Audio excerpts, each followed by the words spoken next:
Okay, mga kapatid, welcome back po sa Coach Haji Vlog. Salamat po sa umagang ito. Salamat sa mga naka-appreciate sa akin.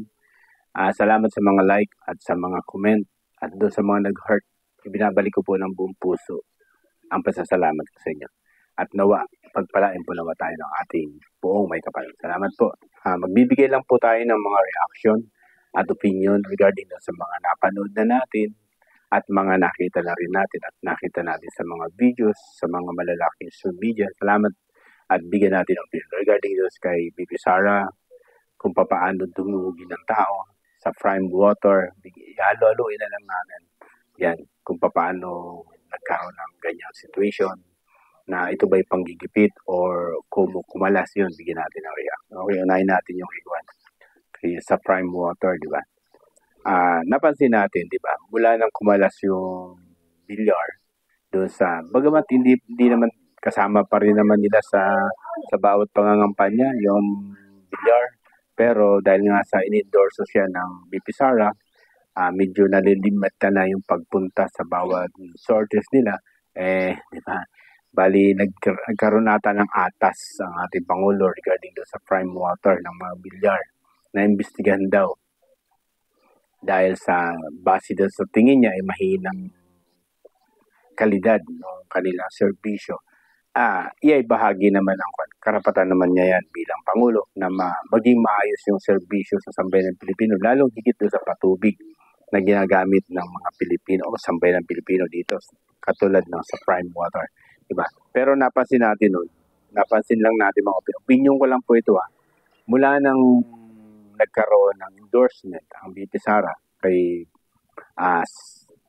Camille Villar, yun, simula na yung napansin ko mga kapatid, parang kapag ikaw hindi sumang-ayon o hindi ka napunta doon sa, kasama pero dahil sa nagkaroon ng kaunting distansya, yun, pinaimbestigahan.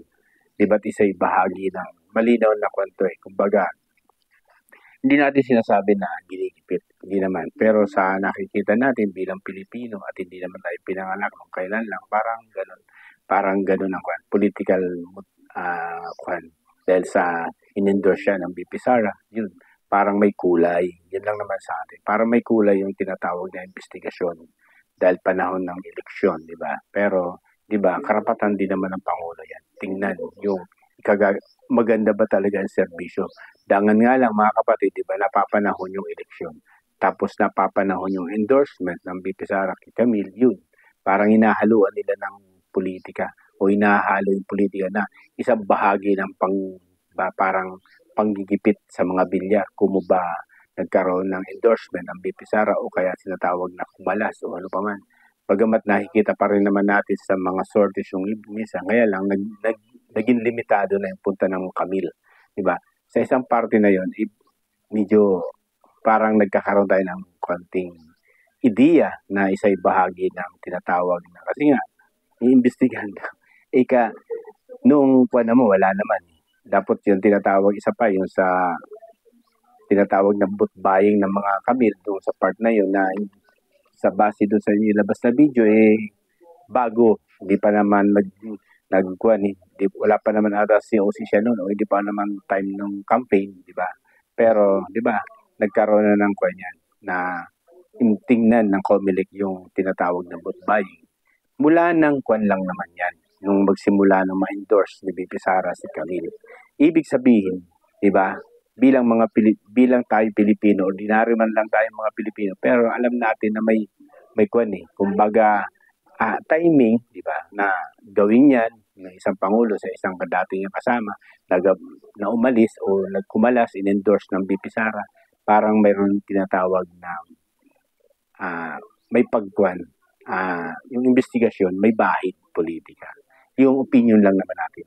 Kung totoo man po, nagtatanong lang po kami. O di ba? Parang may bahid siya. Parang may allegedly o may bahid na politika yung mga bagay na aksyon. Kasi napapanahon, di ba? Kaya dito natin napansin na dapat kung mayroon man siyang dapat ipinagpaliban muna sa susunod. Siguro after ng election, siguro doon mauunawaan natin yun, di ba? Mauunawaan natin na talagang walang political na nakadikit doon sa part na yun kung in-endorse siya ng BP Sara. Okay? Sunod natin yung papaano dumugi ng mga tao sa BP Sara. Sa bawat sorties na puntahan niya o puntahan niya bawat lokalidad, mapa Maynila man, mapa probinsya, mapa Bisaya, mapa Mindanao, mapa Ilocos, basta doon mo napansin yung kung paano siya puntahan ng mga tao. At organic ang dating, hindi yung may ayuda, wala. Talagang pumupunta yung mga kasi gusto siyang puntahan. Iyon yung mga part na tinatawag na parang kinakabahan ba yung administrasyon. Kasi di ba napansin nyo, mula ng ini-endorse o sumasama ng sortie si dating Pangulong Duterte, di ba? Si PRRD, sa daming tao yun. Parang, yung bagay na yun, parang gusto nilang ilimita. Kaya nagkaroon ng tinatawag na ICC issue, di ba? Kaya nga siya nakuha. Yun, opinion ko lang po. Opinion ko lang po yun. Kung bakit ganun. Parang gusto nila. Sa akin lang, opinion ko lang po. Nag-reaction lang tayo. Malaya naman tayo mag-opinion. Para bang gusto nilang ilayo yung dating Pangulo, di ba? Sa mga tao. Kasi kapag pumupunta sa mga sorties, talagang hindi maiwasan dumog, di ba? Talagang totoong pinupuntahan ng mga tao. Kaso, nangyari, yung anak naman, BP Sara, parang, di ba, sa bawat puntahan niya, ay talagang dami tao.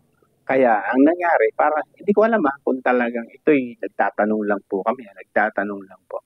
Tapos lumabas yung summon, di ba? Natanggap niya, summon, na nagmula sa Office of the Prosecutor, na under ng DOH yan, ay DOJ, di ba?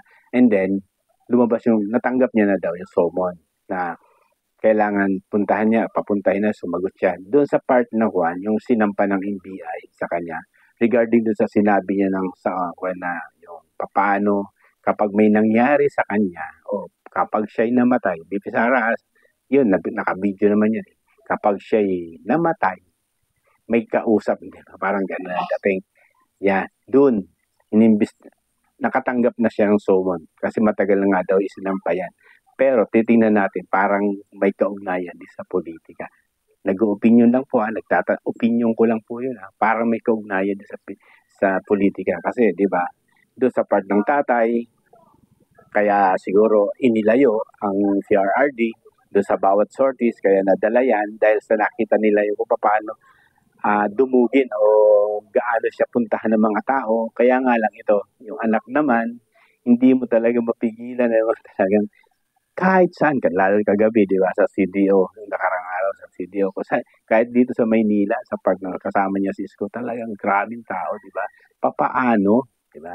Kaya siguro nag-iisip na naman, pero nagtatanong lang po kung totoo lang hindi po sinasabi na yun talaga, di ba? Nag-iisip na naman siguro, opinion ko lang, ganito, bakit ganito, kailangan natin ilimita, siguro, opinion ko sa sarili ko po yun hindi ko sinasabi sa inyo, di ba? Ganun na, kasi nga nakikita nila kung paano dumugin, kaya siguro, ito, allegedly lang o opinion ko lang, naglabas ng summon, dahil sa nakita siguro nila, di ba, na talagang dinudumog ng tao, yung BP Sara, ganyan, papaano, kasi doon sa part ng alyansa, di ba? Pumupunta sila sa mga lalo sa part ng Bisaya, lalo doon sa may isang kwento may isang mayor doon, nagsigaw, PB, di ba? Pero sinisigaw Duterte pa, di ba? Kaya, hindi ko alam, kahit sa Cebu, sinisigaw. Kaso nga lang, di ba? Hindi ko sinasabing hindi sila makampanya doon sa Mindanao, sa Bisaya. Kasi nga, yun, ayaw na nilang pumunta doon, yung alyansa, doon sa mga part ng Mindanao, parang nilimita nila. Hindi katulad nung sa Team Suka, sa Duterte 10, kahit saan pumunta, pinapasok nila, Ilocos sa parting ganyan, pinapasok nila, di ba? Pasok na pasok. Wala silang limitasyon. Pero doon sa part ng siguro, may strategy sila na, mahirap. Lalo higit doon sa may Mindanao, sa may Bisaya, isinisigaw talaga Duterte. Kaya siguro kita nalimitahan yung kanilang sorties ng mga alyansa. Doon sa yun, tingin ko lang kasi nga, iba yung isinisigaw, nakakahiya, sobrang. Iba isinasabi mo pero iba yung sinisigaw Duterte. Kaya yun siguro ang napansin ko lang na Kaya naglabas siguro ng kwan. Opinion ko lang po, nagtatanong lang po. Baka nga, dahil nga sa nakita nila ng glamour ng mga tao kapag lumalabas ang BP Sara. Diba? Pero base doon sa inilabas ng NBI, ang DOJ, matagal na naman na isampa yan. Kaya lumabas na yung summon. Karapatan po nila yan. Pero sa akin lang, opinion ko lang bilang Pilipino, tingin ko lang po para may kaugnayan din doon sa part ng politika. Kasi nakita na kung paano puntahan ng mga tao. Kapag tuloy-tuloy yan, almost 2 weeks na rin naman ang nalalabing mag-election na. Kapag ganyang katindi, papaano? Diba? Papaano na chance nila, diba? Kaya, nakalagay doon Duterte, diba? Duterte, yung 10 kandidato, diba? Ng mga PDP laban. Bagamat may adapt sila, diba? Si Amy Marcos o kaya si Camille, pero isinisigaw pa rin ng mga tao, diba? Duterte, yung 10 pa rin. Doon pa rin sila, solid pa rin sila doon sa 10. Kaya lalong higit doon sa mga OFW, napakahirap nilang basagin yun. Tingin ko lang napakahirap na nilang basagin yun. Kahit saan pumunta di ba? Kaya siguro sa part na yon ay nilabasan na ng SOMA, di ba? Naglabas na. Baga may isinampa na naman ng NBI, karapatan naman ng kanyan kung paano ilabas ang SOMA. Sila nakakalam yan sa DOJ, sa Office of the Prosecutor, nilabas na yung SOMA laban sa BP Sara doon sa isinampa ng NBI na kaso. Pero napansin natin mga kapatid, di ba? Dahil itong kaso na itong sinampa nila sa DOJ ng NBI, nakasama rin po ito sa impeachment Bahagi pa rin ito ng impeachment na isa sa mga ipinasok nilang sa impeachment. Yung ganyan. Kaya parang nakikita ko parang magdo-double siya. May nilabas na ng SOMA sa prosecutor pero yung bagay na yun na sinabi ni BP Sara kasama rin sa impeachment niya sa Senado. Yung part na yan. Bahagi ng mga ebidensya ipapasok sa impeachment, di ba? Kaya tingin ko parang mayroon na sa impeachment yung usapin na yan, mayroon pa sa NBI, sa Office of the Prosecutor na nilabas. Parang nagdo-double siya, di ba? Pero bahagi ng strategy o bahagi yan ng tinatawag ng DOJ, di ba? Kasi siyempre karapatan nila sa NBI, mayroon naman talagang demanda, kaya siguro nilabas na yung SOMA na yan. Pero sa akin lang, pananaw ko lang, parang may konektado sa politika pa rin. Bakit? Nakita nila kung paano dumugin yung mga tao. Kaya siguro, tapos isa pa, bahagi sa listahan ng ICC pa rin. Nasa dulo nga daw, sabi ng BP Sara, ni Senator Amy Marcos, si BP Sara, dulong listahan, pero base sa kanilang intel, uunahin na. Ipa-ICC na rin, di ba? Nakakakuha kasama sa mga sa listahan. Bato de la Rosa, Bongo, di ba? Baka nga unahin na kasi tindi ng glamour na nangyayari. Kahit saan pumunta, dinudumog, di ba? Dinudumog ang BP Sara. Kaya siguro, unahin na natin ito. Pero nakakalungkot kasi una-una, walang jurisdiction ng ICC dito sa ating Pilipinas kasi nag-withdraw na tayo. Tapos imagine mo, di ba? Kung mangyayari man yung uli yan, kay BP Sara, parang hindi siya kasi unang-una, gumagana po ang ating mga hudikatura. Kumpleto po ang ating justice system. Huwag nating isuko yung mga bagay na alam natin kaya naman natin dito. Gumagana yung bagay na ICC kapag talagang breakdown o wala na talagang sistema ang ating justice system. Saka sila pwede po. Pero tayo kumpleto di ba? Kahit saan ka pupunta, hanggang lupon, gumagana yung lupon natin. Kaya ibig sabihin, yung justice system natin, gumagana. Hanggang doon sa pinakamababa, hanggang sa may barangay, gumagana. Bakit kailangan humusga sa'yo yung dayuhan? Samantalang kaya mo namang husgahan o kaya mo iasunto isang tao o isang individual na Pilipino para dito husgahan o dito hatulan, dito basahan ang mga demanda. Diba? Kasi nga, unang-una, Pilipino yan Pangalawa, may kakayahan ng Pilipinas na magbigay ng hatol kumpleto. Mayroon tayong Supreme Court, gumagana lahat ng ating hudikatura. Kaya dapat dito natin asuntuhin, di ba? Kaya kung mauulit, kasi nauna na si PRRD, mauulit kay BP Sara, parang hindi na magandang tingnan. Para bang isinusuko mo na o sinusuko mo na. So, kasi soberanya po yan Pilipino po yan, di ba? Isinuko mo sa dayuhan, di ba?